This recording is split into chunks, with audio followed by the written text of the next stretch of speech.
রোজকার একঘেয়ে মাছের ঝাল ঝোল থেকে বেরিয়ে একটু স্বাদ বদলে দেখুন, ভালো লাগবে।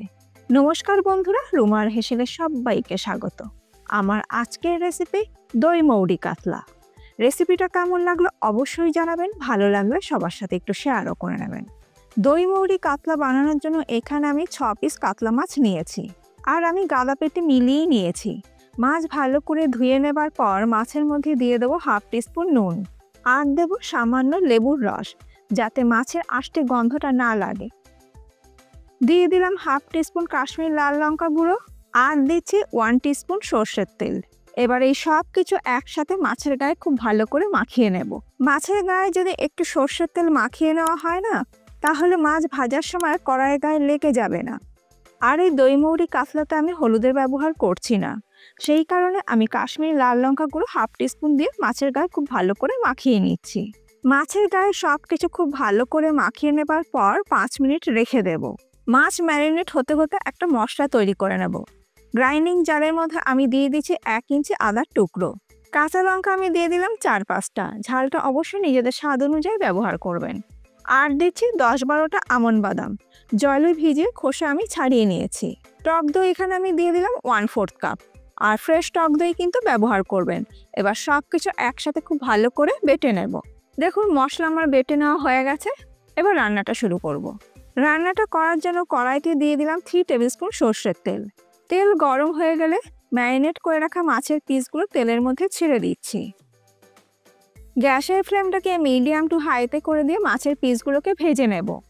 এক পিঠ হয়ে গেলে উল্টে দেব।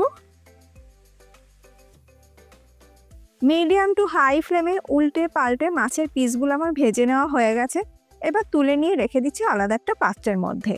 আপনারা যেরকম মাছ ভাজা পছন্দ করবেন সেইভাবেই মাছ ভেজে নেবেন। মাছ ভাজা ওই তেলের মধ্যেই ফোড়নে দিয়ে দেবো 1/2 টিস্পুন মৌরি। যেহেতু এটা মৌরি কাতলা, যাতে মৌরির ফ্লেভারটা ডমিনেট করে, তাই ফোড়নেও আমি মৌরি দিলাম। আর দিচ্ছি একটি তেজপাতা, 1 টুকরো দারচিনি, 3টি লবঙ্গ, আর 2টো ছোটো এলাচ দিলাম ফাটিয়ে নিয়ে। আর দেবো 1/4 টিস্পুন হিং। যেহেতু আমি রান্নাতে পেঁয়াজের ব্যবহার করছি না, তাই হিং ব্যবহার করলাম। 30 থেকে 40 সেকেন্ড ফোড়নটাকে ভেজে নেবার পর ফোড়ন থেকে যখন সুন্দর গন্ধ বেরোতে শুরু করবে, তখন আমি এর মধ্যে দিয়ে দেবো বেটে নেওয়া মশলা। আর দেব 2 টিস্পুন মৌরি গুঁড়ো। দিয়ে দিলাম স্বাদ মতো নুন। গ্যাসের ফ্লেমটাকে লোতে রেখে মশলাটাকে ভালো করে কষিয়ে নেব। এর মধ্যে কিন্তু জিরে গুঁড়ো, ধনে গুঁড়ো এইসব মশলাগুলো যাবে না, যেহেতু এটা মৌরি কাতলা। মশলাটা কষাতে কষাতে গ্রাইন্ডিং জারের মধ্যে সামান্য জল দিয়ে বাকি মশলাটাও আমি দিয়ে দিলাম। আর দিচ্ছি স্বাদ মতন চিনি। এখানে আমি 1 টিস্পুন চিনি ব্যবহার করলাম। যেহেতু টক দই ব্যবহার করেছি, আপনারা অবশ্যই আপনাদের স্বাদ মতন চিনিটা ব্যবহার করবেন। সব কিছু দিয়ে মশলাটাকে ভালো করে মিশিয়ে নেবার পর গ্যাসের ফ্লেমটাকে লোতে রেখে ঢাকা দিয়ে মশলাটাকে একটু কষিয়ে নেব। মিনিট 2 ঢাকা দিয়ে লো ফ্লেমে রান্না করে নেবার পর দেখুন মশলা থেকে তেল সেপারেট হয়ে গেছে। আর এই দই মৌরি কাতলা বানাতে কিন্তু খুব বেশি সময় লাগে না, খুব কম সময়ের মধ্যে কিন্তু তৈরি হয়ে যায়। তাই এই প্রচণ্ড গরমে দই মৌরি কাতলা বানাতে কিন্তু আপনাদের খুব বেশি সময় রান্নাঘরে থাকতে হবে না। সব কিছু ভালো করে মিশিয়ে নেবার পর এবার আমি এর মধ্যে দিয়ে দিচ্ছি হালকা গরম জল পরিমাণ মতন।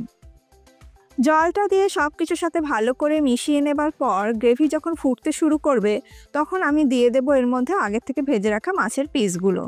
মাছগুলো আমি একটু গ্রেভির সাথে একটু মিশিয়ে উল্টে পাল্টে দিচ্ছি। দিয়ে দিলাম 2টো চেরা কাঁচা লঙ্কা। এটা কিন্তু ঝাল হবে না, খুব সুন্দর একটা গন্ধ হবে। এবার গ্যাসের ফ্লেমটাকে লোতে করে দিয়ে ঢাকা দিয়ে রান্না করে নেব। লো ফ্লেমে ঢাকা দিয়ে মিনিট 5 কুক করে নেবার পর দেখুন আমাদের মৌরি কাতলা অলমোস্ট ডান। আপনারা যেরকম গ্রেভি রাখতে চাইবেন সেই অনুপাতেই কিন্তু জলের ব্যবহারটা করবেন। একদম শেষে আমি দিয়ে দিলাম 1/4 টিস্পুন গরম মশলা গুঁড়ো। ভালো করে মিশিয়ে দিচ্ছি। গরম মশলা গুঁড়োটা দিয়ে গ্রেভির সাথে ভালো করে মিশিয়ে নেবার পর গ্যাসের ফ্লেমটাকে আমি বন্ধ করে দিলাম। এবার ঢাকা দিয়ে 2 মিনিট আমি স্ট্যান্ডিং টাইমে রেখে তারপর এটাকে আমি সার্ভ করছি। তৈরি হয়ে গেল কম সময় কম উপকরণে দারুণ সুস্বাদু দই মৌরি কাতলা। একদিন বাড়িতে ট্রাই করে দেখবেন, আশা করি ভালো লাগবে। আর রেসিপিটা যদি ভালো লাগে তাহলে সবার সাথে একটু শেয়ারও করে নেবেন। আর বানানোর পর আপনাদের কীরকম লাগলো সেই ফিডব্যাকটা কিন্তু দিতে অবশ্যই ভুলবেন না। আজ তাহলে এই পর্যন্ত, আবার দেখা হবে নতুন কোনো ভিডিওর সাথে। ভালো থাকবেন, সুস্থ থাকবেন, ধন্যবাদ।